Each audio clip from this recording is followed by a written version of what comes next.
Assalamualaikum warahmatullahi wabarakatuh dan salam sejahtera. Nama saya Hidayah binti Abdul Aziz, bernombor matrik 204160, merupakan pelajar Bachelor Sains Matematik dengan pendidikan di Fakulti Sains Universiti Putra Malaysia. Pada video kali ini, saya akan berkongsi sedikit refleksi saya yang telah saya dapat sepanjang pelaksanaan projek pengalaman awal di sekolah PALS FCE 3804 yang telah saya laksanakan di Sekolah Menengah Kebangsaan Jengka 10 selama 10 hari. Sedikit pengenalan tentang Sekolah Menengah Kebangsaan LKTP Jengka 10. Sekolah Menengah Kebangsaan LKTP Jengka 10 atau SMK Jengka 10 merupakan sekolah menengah yang terletak dalam rancangan Tanah Kemajuan Persekutuan Felda Jengka 10. Sekolah ini telah ditubuhkan pada tahun 1981 dengan pengetua yang pertamanya iaitu Encik Muhammad Syahar bin Kasim. Keluasan sekolah ini dan yang termasuk dengan kuartus penginapan guru adalah seluas 25 ekar. Sekolah ini terletak sejauh 13 km daripada bandar utamanya iaitu Bandar Tun Abdul Razak Jengka. Juga 65 km dari pejabat pelajaran daerah Maran dan pejabat pentadbiran Maran. Pusat kegiatan guru bagi Sekolah Menengah Kebangsaan Jengka 10 adalah PKG Bandar Pusat Jengka. Sekolah ini telah ditadbir sehingga kini sebanyak 17 pengetua. Pengetua yang bertugas pada sesi ini adalah Tuan Haji Darussalam bin Taib. SMK LKTP Jengka 10 telah dinaik tarafkan kepada taraf grade A pada 7 Januari 1995. Kini sekolah ini menerima pelajar sekolah rendah dari dua sekolah rendah yang berdekatan iaitu Sekolah Kebangsaan LKTP Jengka 10 dan juga Sekolah Kebangsaan LKTP Kampung Jengka 1. Semua kelas tingkatan di Sekolah Menengah Kebangsaan Jengka 10 merupakan aliran perdana atau akademik. Bagi bidang pula, tingkatan 4 dan 5 terbahagi kepada dua bidang iaitu bidang sains tulen dan juga bidang perakaunan. Visi sekolah SMK Jengka 10 adalah pendidikan berkualiti, insan terdidik, sekolah sejahtera. Misi sekolah ialah melestarikan sistem pendidikan yang berkualiti untuk membangunkan potensi individu bagi memenuhi aspirasi sekolah melalui usaha, menyediakan pembelajaran dan pemudahcaraan PAK 21 yang berkesan, melaksanakan aktiviti kurikulum yang aktif, melaksanakan sistem pengurusan yang cekap, telus dan mesra, memastikan persekitaran yang kondusif, selamat dan ceria, dan akhir sekali menjalin hubungan kerjasama erat dengan masyarakat sekitar. Moto sekolah ini adalah sekolah kita, tanggungjawab kita. Terdapat banyak jenis infrastruktur yang disediakan di SMK Jengka 10 seperti kelas, bilik guru, makmal kemahiran hidup, makmal sains, kawasan letak kenderaan guru, surau dan pelbagai lagi. SMK Jengka 10 mempunyai 3 blok bangunan iaitu blok A, B dan C yang terdiri daripada blok pentadbiran, blok-blok kelas dan makmal. Infrastruktur di dalam kelas dibina dengan keadaan yang selesa dan kondusif kepada para pelajar. Kemudahan seperti papan putih, meja dan kerusi yang selesa disediakan bagi kemudahan dan keselesaan para pelajar dan guru dalam menjalankan proses pengajaran dan pembelajaran PDP. Mari kita beralih kepada refleksi terhadap persekitaran, pengalaman dan pengurusan bilik darjah secara dalam talian. Selama 10 hari saya melaksanakan projek pengalaman awal di sekolah PALS. Ini, saya telah mengikuti pengajaran dan pembelajaran di rumah PDPR bersama guru pendamping saya iaitu Cikgu Ismawati binti Muhammad. Cikgu Ismawati mengajar subjek matematik bagi menengah atas. Saya telah mengikuti PDPR sebanyak 2 kali dengan guru pendamping saya. Apa yang saya perhatikan, guru pendamping saya akan berkongsi pautan Google Meet sebelum 30 minit hingga 1 jam sebelum kelas bermula.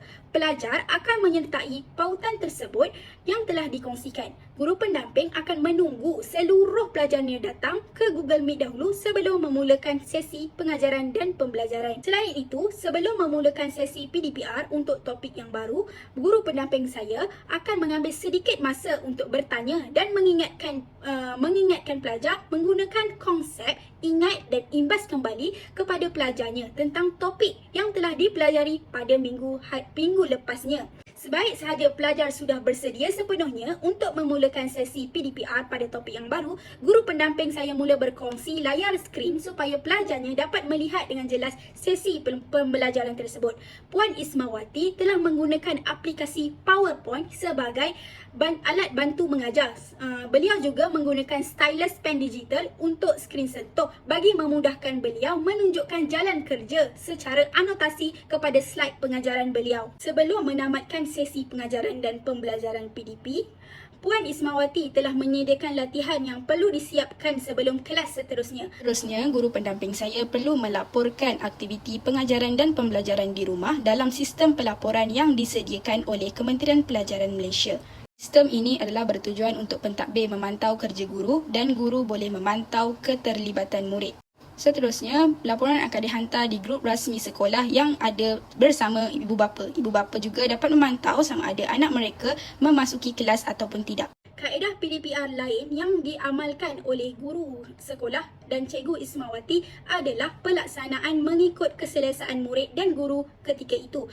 Sama ada menggunakan Google Meet, WhatsApp dan menghantar video yang dibuat sendiri kepada pelajar atau yang dimuat naik daripada YouTube untuk dipertontonkan kepada pelajar. Bagi latihan pentaksiran, guru menyediakan modul pembelajaran dan pelajar akan datang ke pondok keselamatan sekolah mengikut jadual yang ditetapkan.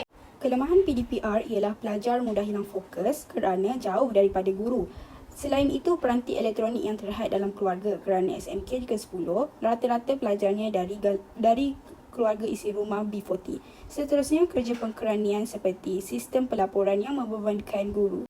Bagi penambahbaikan, guru boleh merakam sesi PDPR dan menghantar ke dalam grup WhatsApp pelajar supaya pelajar dapat mengakses video tersebut selepas ini. Guru juga boleh memberi masa yang munasabah kepada pelajar untuk menyiapkan tugasan, jadi pelajar dapat mencari masa yang sesuai untuk mereka menyiapkan tugasan tersebut. Selain itu, KPM boleh menyediakan pembantu untuk guru bagi meringankan beban pengkeranian guru itu. SMK ke-10 telah menjalankan aktiviti core curriculum dengan mengadakan perjumpaan di platform Google Meet. Selain itu, guru penasihat berkongsi pautan video dari YouTube untuk pelajar tonton. Seterusnya, tugasan core curriculum dihantar kepada guru daripada pelajar melalui WhatsApp. Saya telah menyertai dan menjalankan pemerhatian kepada satu sukan permainan iaitu sepak takraw. Memandangkan saya telah menjalankan projek ini pada bulan Ogos, iaitu sambutan bulan kemerdekaan, saya dapat berpeluang untuk melihat bagaimana Sekolah Menengah Kebangsaan ke-10 mengadakan sambutan bulan kemerdekaan secara dalam talian. Aktiviti yang dijalankan dapat mengetengahkan skil bertutur pelajar, kepimpinan, kemahiran insaniah dan mengasah kreativiti pelajar. Kepentingan aktiviti core curriculum terhadap profesionalisme keguruan ialah yang utama dapat merealisasikan falsafah pendidikan kebangsaan dalam menyeimbangkan rohani, jasmani, intelek dan emosi. Selain itu, dapat mengukuhkan perhubungan dan pergaulan dalam kalangan guru dan pelajar, melahirkan guru yang sihat sekaligus menunjukkan contoh teladan yang baik kepada pelajar agar pelajar juga kekal aktif dalam penglibatan core curriculum. Refleksi terhadap budaya sekolah dan budaya kerja. Dalam budaya sekolah SMK Jeng ke-10, terdapat perhimpunan yang diadakan setiap hari Isnin pada jam 7.30 pagi. Budaya perhimpunan dapat membentuk pelajar untuk menjadi seorang yang berdisiplin dan menepati masa. Seterusnya, budaya DBBB, duduk buka baca buku, dapat membentuk pelajar supaya mengisi masa lapang yang ada dengan ilmu pengetahuan. Selain itu, budaya yang lain ialah budaya 3S, senyum salam sapa, makan dan minum di kantin, amalan memakan makanan sunnah dan sesi percambahan fikiran untuk staf Sekolah Menengah Kebangsaan Jeng ke-10. Selain itu, budaya kerja yang diamalkan di SMK Jeng ke-10 ialah budaya kerja profesional, menghargai masa, bersiap sedia sebelum proses PDP, sikap kerjasama melaksanakan program dan aktiviti, sikap toleransi dan berfikiran terbuka, serta sikap prihatin. Budaya kerja yang positif ini dapat menjadikan Sekolah Menengah Kebangsaan Jeng ke-10 sebagai sekolah yang harmoni dan sejahtera. Pengalaman awal di sekolah PAUS, saya berasa sangat gembira dan juga terasa agak mencabar untuk melengkapkan 10 hari projek ini dalam keadaan pandemik yang menghadkan pergerakan. Walau bagaimanapun, saya bersyukur dapat menyempurnakan projek ini dengan baik dalam masa yang ditetapkan. Sepanjang saya melaksanakan PAUS secara dalam talian ini, saya sangat gembira dan kagum dapat mengenali organisasi yang menggerakkan SMK Jeng ke-10 dan tulang belakang sekolah yang tidak lelah berusaha untuk memberikan yang terbaik kepada sekolah. PAUS juga memberi peluang kepada saya menambah pengalaman dan ilmu baru tentang profesion perguruan. PAUS memberi peluang kepada saya untuk merasai sendiri pengajaran dan pembelajaran di rumah PDPR dan teknik untuk menjadi guru matematik yang cemerlang dan berdedikasi. Daripada pemerhatian saya dalam tingkah laku dan situasi pelajar serta keadaan SMK Jeng ke-10, saya mencadangkan program sulam yang melibatkan pertanian. Kawasan SMK Jeng ke-10 sesuai untuk melaksanakan program penanaman dan pertanian. Para pelajar SMK Jengka 10 boleh menggunakan hasil pembelajaran di dalam kelas untuk menghasilkan sistem tanaman yang baik dengan bantuan dan pemantauan guru. Seterusnya, hasil tanaman boleh dijual kepada penduduk SMK Jengka 10. Ini dapat menggabungkan hasil pembelajaran matematik dan kemahiran hidup. Misalnya, bidang pertanian, perkhidmatan, kesukarelawanan dan khidmat masyarakat dan keusahawanan. Dengan ini, jaringan komuniti antara sekolah dan penduduk Jengka 10 dapat ditingkatkan. Contoh tanaman yang boleh dilaksanakan di sekolah menengah kebangsaan Jengka 10 ialah tanaman cendawan dan sayur-sayuran seperti timun atau cili dan petola, atau buah-buahan tempatan, buah-buahan seperti buah rock melon. Saya jelas bahawa guru berperanan sebagai pemudah cara murid bagi menjalankan aktiviti dalam kelas. Dunia pendidikan mengalami perubahan yang pesat yang dibawa kesan oleh ledakan teknologi maklumat dalam bidang pendidikan. Maka ilmu dan pengetahuan saya sebagai bakal guru perlu dan haruslah selari dengan arus kemodenan semasa dalam bidang ini. Sekian, terima kasih. Assalamualaikum.